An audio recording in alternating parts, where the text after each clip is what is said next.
Right, let's kick off the show with some interesting information. Actually, no, let's start with Inception. Yes, okay. This could be an entire episode just on Inception. I reckon we can maybe stretch it to 2. I'll start with the hat like this. Ah! But for this Inception thing, there are lots and lots of spoilers, so watch the film if you haven't. If you haven't, where have you been?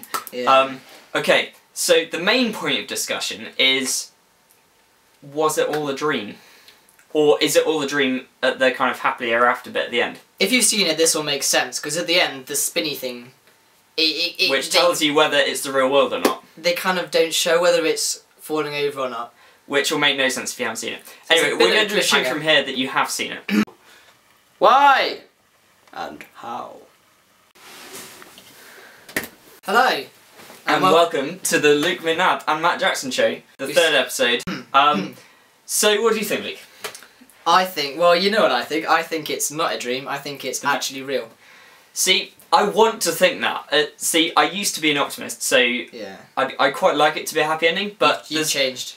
Yeah, I've changed, and there's quite a few points which I've noticed. Let me know if you've seen more, which make me think he didn't actually wake up. For instance, the Japanese guy at the end, he spins the totem, and so he knows how the totem works, and so he could have faked it in the dream.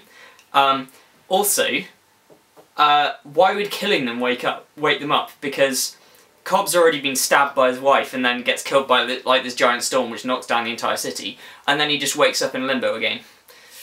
So why would killing them actually wake them up? And if you think we're looking into this way too deeply, then you haven't seen the film. Yeah. What else is there to talk Inception? Well, basically, it's incredible. You should get hold of someone who has the special features and watch the special features. They're brilliant. Like just the ridiculous amount of stuff they built and how they did all the cheaty bits.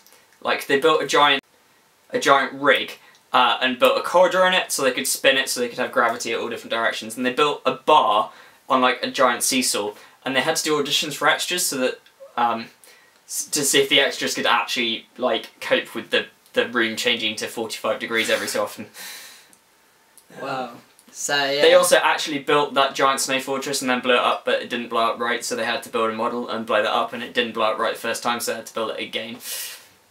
And the actress that plays Cobb's wife is French. Yeah.